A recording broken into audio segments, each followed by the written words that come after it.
श्री राधे राधे।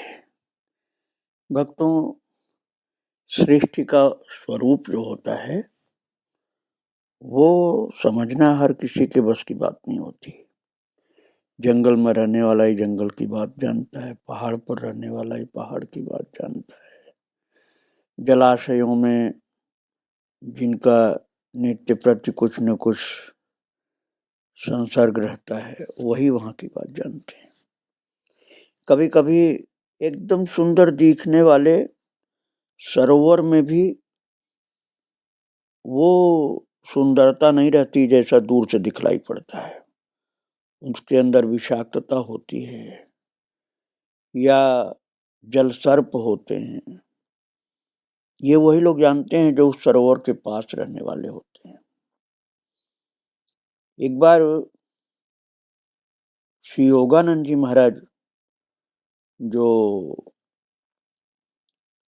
रांची में अपना योग विद्यालय स्थापित कर चुके थे, अपने साथ कुछ विद्यार्थियों को, साधकों को ले करके पर्वत की यात्रा में भ्रमण करने गए। तो रांची के विद्यालय के जो बच्चे थे उनका निर्देशन स्वयं कर रहे थे महाराज जी योगानंद जी। 8 मील की दूरी पर स्थित एक पहाड़ी पर उनके साथ चल रहे थे विद्यालय के बच्चे, और एक सरोवर सुंदर सा दिखलाई पड़ रहा था जिसको देख करके बच्चों की इच्छा हो रही थी कि इसमें कूदें और नहाएं। लेकिन योगानंद जी को लगा कि ऐसा ठीक नहीं होगा, इसलिए उन्होंने कहा कोई भी पानी में मत उतरना, सब लोग बाल्टी से पानी लेकर ही नहाएंगे, पानी के अंदर कोई घुसेगा नहीं। अधिकांश बच्चे तो पानी में अपनी बाल्टियां डुबाने लगे, और कुछ लड़के ठंडे पानी के आकर्षण का विरोध नहीं कर सके और उन्होंने पानी में छलांग लगा दी। और महाराज उस सरोवर में जल सर्प की भरमार थी। जहां बच्चों ने सरोवर में छलांग लगाई, बस चारों तरफ से जल सर्प निकलने लगे और उनके आसपास तैरने लगे, उनको घेरने लगे और चीखना चिल्लाना शुरू हो गया। पानी में चीखने लगे, बच्चे भागने लगे निकल निकल के, और सर्प उनके पीछे दौड़ रहे। और जो बाहर खड़े थे वो तो हंस रहे थे, अंदर वाले रो रहे थे। निकल निकल करके भागे हैं जान बचा किसी तरह से। और पहाड़ी पर पहुंच जाने के बाद फिर उन लोगों ने कहा अब कभी भी हम सरोवर में नहीं घुसेंगे ऐसे, और वहां वन भोज का आनंद लिया। फिर एक वृक्ष के नीचे बैठ गए और योगानंद जी को घेर करके बच्चे बैठे। तो मुझे अंतः प्रेरणा में ऐसा भाव आ रहा है, योगानंद जी ने कहा कि मेरे अंदर अंतः प्रेरणा हो रही कुछ, इसलिए मैं प्रश्नों का उत्तर देना चाहता हूँ। तो एक विद्यार्थी ने कहा गुरुजी, मुझे कृपा करके बताइए कि क्या मैं संन्यास के मार्ग में सदा आपके साथ रहूंगा? योगानंद जी के अंदर उस समय कुछ ईश्वर की ऐसी शक्ति काम कर रही थी कि वो फटाफट ही बता देते थे आगे की बात। तो वो बोल पड़े, नहीं, तुम्हें बलपूर्वक तुम्हारे घर ले जाया जाएगा और बाद में तुम्हारा विवाह भी कर दिया जाएगा, इसलिए तुम मेरे साथ सदा नहीं रह पाओगे। और उसको इस बात पर विश्वास नहीं हो रहा था। तो वो बड़ी उग्रता के साथ कहा केवल मेरी लाश को ही घर ले जाया जा सकेगा। लेकिन महाराज कुछ महीनों के बाद ही उसके माता पिता उसको ले जाने के लिए आ गए, और बहुत उसने विरोध किया, रोया चिल्लाया, मैं नहीं जाऊंगा घर, लेकिन फिर भी घर ले गए और कुछ वर्ष बाद उसका विवाह भी हो गया। तो ये बात सत्य निकली योगानंद जी महाराज की। ऐसे ही और भी बच्चों ने प्रश्न किया था उस समय, और एक काशी नाम का बच्चा था, काशी उसका नाम था। उसने पूछा, 12 वर्ष के लगभग था, कुशाग्र बुद्धि का विद्यार्थी था। उसने कहा, गुरुजी मेरे भाग्य में क्या लिखा है? महाराज योगानंद जी के मुंह में अपने आप वो शब्द आ जाते थे बिना सोचे विचारे, तो तुरंत ही बोल पड़े, तुम्हारी शीघ्र ही मृत्यु हो जाएगी। महाराज उनके मुंह से ये शब्द अनजान से ही निकल पड़े बिना कुछ सोचे विचारे। और बाद में श्री योगानंद जी को भी बड़ा धक्का लगा कि मैंने ऐसा क्यों बोल दिया, और अब उसके ऊपर क्या बीतेगी, इतना कड़ा शब्द मैंने बोल दिया, क्यों बोला मैं।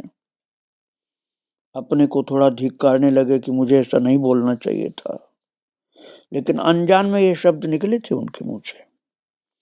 और विद्यालय में लौट के आने के बाद काशी जो विद्यार्थी था जिसको बोल दिया था कि तुम्हारी जल्दी ही मृत्यु हो जाएगी, वो कमरे में आए योगानंद जी के और बड़े धीरज से बोला, यदि मेरी मृत्यु हो गई तो मेरा नया जन्म होने के बाद क्या आप मुझे ढूंढ कर फिर से आध्यात्मिक मार्ग पर ले आएंगे? थोड़ा रोने लगा बोलते बोलते। और महाराज बड़ी कठिन बात पूछा था उसने कि मृत्यु के बाद क्या मुझे मेरा जन्म जहाँ होगा वहां से ढूंढ कर आप ले आएंगे, फिर आध्यात्मिक मार्ग पर लगाएंगे? उसके कठिन गूढ़ ज्ञान से संबंधित उत्तरदायित्व वाली बात जो पूछा था, तो फिर वो थोड़ा सोचने लगे महाराज जी कि मैं क्या बोलूं। लेकिन वो पीछे लगा ही रहा कि आप कृपा करके मुझे बताइए कि आप मुझे ढूंढ करके लाएंगे क्या? मेरी मृत्यु के बाद जहां मेरा जन्म होगा वहां से आप मुझे ढूंढ कर लाएंगे क्या? तो योगानंद जी के मुंह से निकला, हाँ, यदि भगवान मेरी मदद करेंगे तो मैं तुम्हें ढूंढने का प्रयत्न करूंगा। और महाराज गर्मियों की छुट्टियों में योगानंद जी कहीं बाहर जा रहे थे। उनको दुख था कि मैं काशी को अपने साथ नहीं ले जा सकता था। उसमें ऐसा उन्होंने कहा कि मैं काशी को नहीं ले जा सकता था, इस बात का दुख हो रहा था। यात्रा पर निकलने से पहले कमरे में बुला लिया और उसे अच्छी तरह समझा दिया कि चाहे कुछ भी हो जाए उसे कहीं भी जाना नहीं है, यहीं रुके रहना है, कोई भी कहीं ले जाना चाहे जाना मत तुम। श्री योगानंद जी बाहर जाते समय ये बात बोले उसको कि देख, कितना ही कोई आग्रह करे जाना मत। हर दशा में विद्यालय के आध्यात्मिक स्पंदन से युक्त वातावरण में ही तुमको रहना है, नहीं जाना है बाहर। पता नहीं क्यों उनको लग रहा था कि वो घर न भाग जाए, तो यदि घर नहीं जाएगा तो संकट से बच जाएगा। और जैसे ही योगानंद जी महाराज गए वहां से जहां जाना था उनको, काशी नाम के उस विद्यार्थी के पिता रांची पहुंच गए जहां विद्यालय था वहां। और 15 दिन तक वे अपने पुत्र का निश्चय ये कहकर बदलने की कोशिश करते रहे कि केवल 4 दिन के लिए कोलकाता अपनी माँ के पास पहुंच जा, मैं ज्यादा दिन के लिए नहीं ले जा रहा हूँ, केवल 4 दिन के लिए चल। वो कहता था कि मुझे गुरुजी ने मना किया है, श्री योगानंद जी महाराज ने मना किया, मैं नहीं जाऊंगा। निरंतर इनकार करता रहा। तो पिता ने कहा कि पुलिस की सहायता से वो ले जाएंगे। इस धमकी से काशी विचलित हो गया, क्योंकि वो नहीं चाहता था कि उसके कारण विद्यालय में कोई बदनामी हो, पुलिस आवे। तो इसलिए उसने कहा, यहाँ पुलिस आप मत ले आओ विद्यालय में, विद्यालय की बदनामी होगी कि यहाँ पुलिस क्या करने के लिए आते हैं। तो अब आप हट किए हो तो मैं चलूंगा 4 दिन के लिए। और इसके कुछ ही दिन बाद वो महाराज योगानंद जी जब लौट करके आए तो उन्होंने सुना कि उसके पिता आए थे, काशी के पिता, और उसको ले गए, जबरन ले गए घर। तो तुरंत ही कलकत्ता जाने के लिए रेलगाड़ी में बैठ गए महाराज जी योगानंद जी। और वहां पहुंच करके एक घोड़ा गाड़ी किराए पर ली और आश्चर्यजनक बात थी कि घोड़ा गाड़ी गंगा पर बने हुए हावड़ा पुल को पार कर रही थी। तो सबसे पहले जो लोग दिखलाई पड़े योगानंद जी को, वो काशी नाम के उस विद्यार्थी के पिता और उनके संबंधी जन थे, और सब सूतक के वस्त्रों में थे, जिनको देखते ही योगानंद जी समझ गए काशी की मृत्यु हो गई। और चिल्ला करके उन्होंने, योगानंद जी ने घोड़ा गाड़ी वाले को, कोचवान को बोला, रोको रोको। वो कूद गए, वो भागे हुए काशी के पिताजी की ओर जाकर के बड़े गुस्सा में उसको घूर घूर कर देखने लगे। और महाराज योगानंद जी से रुका नहीं गया, डांट कर बोले, हत्यारे, तूने मेरे बच्चे को मार डाला, क्यों लाया रांची से इसको? और काशी को जबरदस्ती कलकत्ता लाने में अब काशी के पिता को अपनी भूल का एहसास हो रहा था। और बात ये थी कि जब कलकत्ता गया तो वहां उसने कुछ ऐसा अन्न खा लिया जो दूषित था, और उसको कॉलरा हो गया और वो मर गया। तो काशी के लिए योगानंद जी के मन में बहुत प्रेम था, जैसे बच्चे के लिए होता है। अब दिन रात वो उनके मन को सताने लगा उसका वियोग, और जहां कहीं भी जाते उसका चेहरा उनके सामने जैसे रहता। और वर्षों पहले खोई हुई जैसे माँ हो ना, बच्चे की खो चुकी हो, ऐसे वो खोजते थे बच्चे को। अब काशी के लिए खोज शुरू हो गई योगानंद जी की। उन्हें लगा कि भगवान ने मुझको जो बुद्धि दी है उसका उपयोग करके मुझे उन सूक्ष्म नियमों का पता लगाने के लिए सारी शक्तियों को दांव पर लगा देना चाहिए, जिनके द्वारा काशी को सूक्ष्म लोकों में ढूंढ सकूं। अब योगानंद जी कहते हैं कि ये तो मेरी समझ में आ गया कि वो अतृप्त इच्छाओं के स्पंदनों से धड़कती हुई एक आत्मा था। सूक्ष्म लोकों में करोड़ों प्रकाशमान आत्माओं के बीच कहीं तैरता हुआ प्रकाश का एक गोला। इतनी आत्माओं के स्पंदन युक्त प्रकाश गोलों में मैं उसके साथ कैसे संपर्क कर पाता? तो श्री योगानंद जी कहते हैं कि एक गूढ़ यौगिक पद्धति का उपयोग करके मैंने भ्रू मध्य में स्थित अपने आध्यात्मिक नेत्र के माइक्रोफोन के द्वारा काशी की आत्मा को अपना प्रेम प्रेषित किया। भक्तों, आप इसे टेलीपैथी भी कह सकते हैं। जिस तरह से श्री योगानंद जी ने अपने भ्रुकुट के मध्य में ध्यान किया और बहुत प्यार से काशी की आत्मा को अपना प्रेम प्रेषित किया, तो योगानंद जी कहते हैं कि मेरे अंतर में एक ऐसी प्रेरणा मिल रही थी कि काशी जल्दी ही पृथ्वी लोक में वापस आ जाएगा, और यदि मैं अनवरत रूप से उसे अपनी पुकार भेजता रहूं तो उसकी आत्मा अवश्य उत्तर देगी।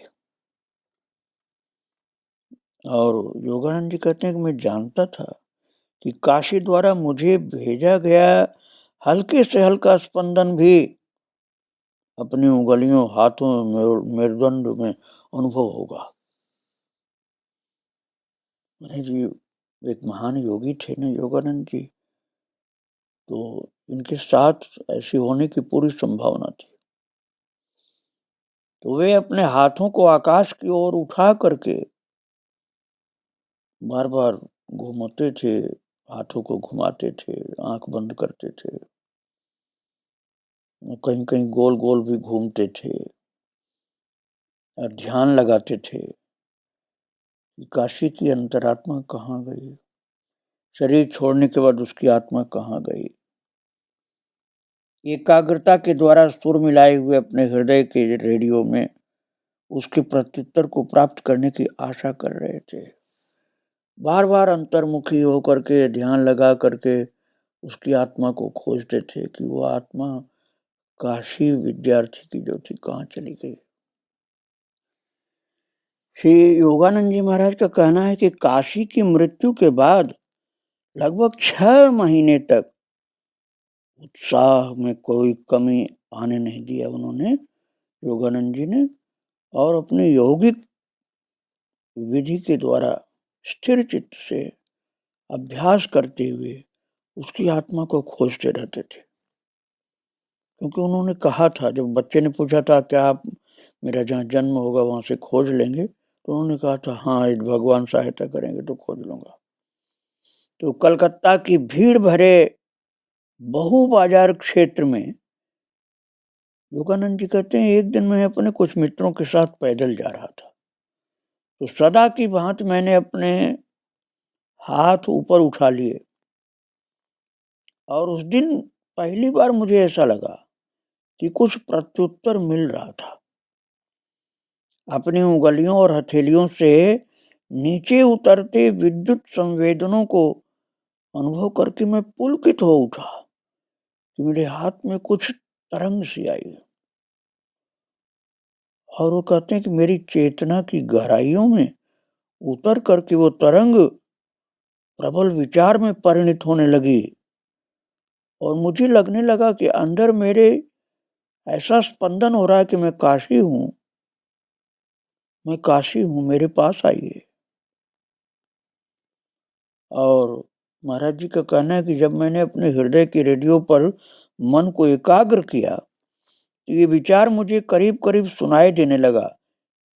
काशी की विशिष्ट किंचित फटी हुई सी आवाज और फुसफुसाहट ये बुलावा बार बार मुझे दे रही थी, और मैंने तुरंत अपने साथ चल रहे मित्र प्रकाश दास का हाथ पकड़ लिया और आनंद से उसकी ओर देखकर मुस्कुराने लगा, और कहा उन्होंने, योगानंद जी ने, कि लगता है मैंने काशी को ढूंढ लिया है। भक्तों, प्रत्येक आत्मा अपने शुद्ध रूप में सर्वज्ञ होती है। जब पूर्ण शुद्ध रूप हो जाए, माया का कोई असर न रह जाए, तब सर्वज्ञ होती है वो। और काशी की आत्मा को अपने पूर्व जन्म की समस्त विशिष्टताओं का स्मरण था, और इसलिए उसने काशी की फटी आवाज की नकल की, जिससे योगानंद जी उसको पहचान सके। और इसीलिए उन्होंने कहा कि लगता मैंने काशी को ढूंढ लिया। और वो बोलते हैं कि मैं गोल गोल घूमने लगा, और उनके मित्र वहां से गुजरने वालों के हाव भाव से स्पष्ट था कि उनका अच्छा मनोरंजन हो रहा है। लोग कह रहे हैं बाबा क्यों घूम रहा है इतना। और विद्युत तरंगें योगानंद जी की उंगलियों में झंझनाहट सी कर रही थी, और एक रास्ते की ओर मुड़ना उनको लगता था कि यहाँ मुड़ना चाहिए मुझे। तो जिसका नाम भी संयोगवश था सर्पेंटाइन लेन, तो उस लेन में अर्थात उस गली में मुड़ गए। जब दूसरी गली की तरफ जाते थे तो सूक्ष्म तरंगें गायब हो जाती थी, और जब उस गली में जाते थे तो तरंगें तेज हो जाती थी। तो इसलिए उसी गली में मुड़े और चिल्लाया पड़े वो, काशी की आत्मा अवश्य इसी गली में रहने वाली किसी माता के गर्भ में है। और जो योगानंद जी के मित्र लोग थे वो और स्वयं योगानंद जी उसी गली में, सर्पेंटाइन लेन नाम की गली थी, उसके अंदर बढ़ने लगे। और कहते हैं कि मैंने अपने हाथ ऊपर उठा रखे थे, वो विद्युत तरंगें प्रबल स्पष्ट रूप से अनुभव होने लगी कि जैसे इसी गली में काशी की आत्मा है। मानो किसी चुंबक के द्वारा मैं रास्ते के दाहिनी ओर खींच लिया गया, ऐसा योगानंद जी बताते हैं। और एक घर के दरवाजे के सामने पहुंचते ही उनके आश्चर्य का ठिकाना नहीं था, जब उन्होंने देखा कि उनका सारा शरीर जड़वत हो गया और चेतन शरीर जड़ जैसा हो गया उनका, योगानंद जी महाराज का। और हर्षोन्माद में अपनी सांस को भी रोके रख करके उन्होंने बिल्कुल जिस जगह पर शरीर जड़वत हो गया था वहीं जो घर था उसका दरवाजा खटखटाया। और योगानंद जी कहते हैं कि मुझे लग रहा था कि मेरी लंबी असाधारण खोज सफल हो गई थी। दरवाजा एक नौकरानी ने खोला तो उससे पता लगा कि गृह स्वामी भी घर में ही हैं। वे दूसरे तल्ले में सीढ़ियों से उतर करके नीचे आए और मुस्कुराते हुए प्रश्नार्थक मुद्रा से योगानंद जी की ओर देखने लगे कि आप इशारा कर रहे थे कि आप कौन हैं, क्या कैसे आए हैं, क्या बात है बताइए। तो श्री योगानंद जी महाराज कह रहे हैं कि मेरी समझ में नहीं आ रहा था कि मैं अपना प्रश्न करूं तो कैसे करूं, जो उचित भी था और अनुचित भी था। उचित तो इसलिए था कि उसी की खोज में आए थे, काशी की आत्मा की खोज में, और अनुचित ये था कि उन बच्चा माँ के पेट में था, अब माँ से या उसके पिता से क्या पूछें वो। फिर थोड़ा सोच विचार के बोल पड़े, कृपया ये बताइए महाशय कि क्या आप और आपकी धर्मपत्नी पिछले 6 महीनों से बच्चे की प्रत्याशा में हैं? ऐसा पूछा उन्होंने। तो भक्तों वो गृहस्थ व्यक्ति बोल पड़ा कि हाँ ये बात तो है, हम तो बच्चे की आशा में 6 महीने से बहुत ज्यादा हैं। फिर वो योगानंद जी के गेरुआ कपड़े को देखने लगे, ये सन्यासी हैं तो गेरुआ कपड़ा पहन रखे हैं। तो वो गृहस्थ फिर विनम्रता पूर्वक बोला कि दया करके इतना बता दीजिए कि आपको मेरी इन बातों का ज्ञान कैसे हुआ कि हम बच्चे की आशा बहुत लगाए हुए हैं, हम पति पत्नी लोग। तब श्री योगानंद जी ने उस गृहस्थ व्यक्ति को वो सारी घटना सुनाई। जैसे सरोवर में स्नान करने गए थे और वहां से आने के बाद बच्चों को बताते हुए उनके भविष्य की बात काशी को बता दिया था कि तुम्हारी जल्दी मृत्यु होगी। तो काशी ने पूछा था कि मेरा जहाँ जन्म होगा क्या आप ढूंढ लेंगे, फिर से मुझे आध्यात्मिक मार्ग में ले आएंगे क्या। तो श्री योगानंद जी ने कहा था हाँ ढूंढ लूंगा, भगवान की कृपा होगी तो ये सारी बात उस गृहस्थ को बताया। तो बड़ा चकित हुआ वो आदमी, और योगी हैं, एक सन्यासी, इसलिए उनकी बात पर विश्वास भी किया वो। तो वो बोला कि महाराज फिर आप मुझे क्या कहना चाहते हैं।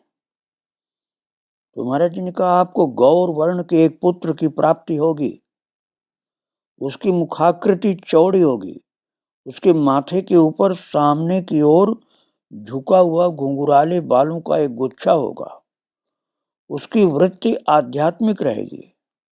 मुझे विश्वास था, योगानंद जी कहते हैं कि मुझे विश्वास था कि जन्म लेने वाले इस शिशु में काशी के सभी लक्षण होंगे, इसलिए ऐसा बोल पड़े। और कहते हैं कि जब उसका जन्म हुआ तो बाद में जा करके उन्होंने उस बच्चे को देखा तो उसके माता पिता ने उसे उसकी पूर्व जन्म का ही नाम रखा काशी, क्योंकि योगानंद जी ने बता दिया था उस बच्चे का नाम काशी था जो आपके यहाँ पुत्र रूप में आने वाला है। तो माता पिता ने वही नाम रख दिया, पिछले जन्म वाला काशी नाम रख दिया। और शैशव अवस्था में भी वो देखने में बिल्कुल रांची के छात्र काशी के जैसा ही था। महाराज जी ने भी देखा, योगानंद जी ने भी देखा, तो उन्हें लगा कि वही है लड़का। और उस बालक से महाराज जी को फिर पहले जैसा ही प्रेम हो गया, तीव्रता के साथ। और उनको लगा कि मेरा काशी मुझको मिल गया। और कुछ वर्षों बाद महाराज जी तो अमेरिका चले गए और वो बालक बड़ा हुआ जब, तो योगानंद जी को खोजने लगा कि योगानंद जी कहाँ गए, गुरुदेव मेरे कहाँ गए। किशोरावस्था में जब पहुंच गया तब उसने पत्र लिखा, और उस समय श्री योगानंद जी अमेरिका में थे। उसने पत्र लिखा कि मुझे आप अपना लीजिए। तो योगानंद जी महाराज की अब उम्र काफी बड़ी हो गई थी, क्योंकि अब तो लगभग 18 साल का अंतर पड़ चुका था पहले से। तो उसने संन्यास मार्ग का अवलंबन करने की अपनी तीव्र आकांक्षा व्यक्त की पत्र में कि मुझे संन्यास लेना, मुझे अपना सन्यासी शिष्य बना लीजिए। और योगानंद जी उस समय अमेरिका में थे, भारत नहीं आ रहे थे। तो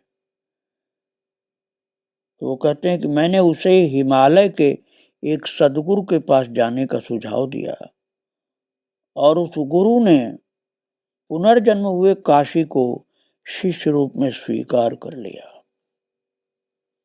भक्तों, आप सोचिए, आत्मा कहाँ कहाँ जाती है मरने के बाद, किसी को कहाँ पता चलता है। ये तो एक महान सन्यासी का छात्र था, एक महान योगी के योग विद्यालय का छात्र था, और उसको वो चाहते भी बहुत थे। गुरु शिष्य में बहुत ज्यादा श्रद्धा स्नेह थे। इसी कारण से उन्होंने बोल दिया था, हाँ मैं ढूंढ लूंगा तुझको। और श्री योगानंद जी महाराज ने ढूंढ ही लिया उसको, और उनकी कृपा से ही फिर से वो आध्यात्मिक मार्ग में लगा, और एक महान संत के पास भेज करके उनके शिष्य के रूप में उसकी दीक्षा भी करवा दी। भक्तों, यदि आप अपने गुरु के प्रति श्रद्धावान होंगे, भाव से श्रद्धा से जुड़े रहेंगे, तो उनकी कृपा से अगला जन्म भी निश्चित ही सुधर जाता है। ये सच्ची घटना के द्वारा हमको शिक्षा प्राप्त होती है। आगे महाराज जी के विषय में आपको फिर सुनाऊंगा। आज इनको प्रणाम करके यहीं विराम दे रहा हूँ। श्री राधे राधे, जय श्री राधे राधे।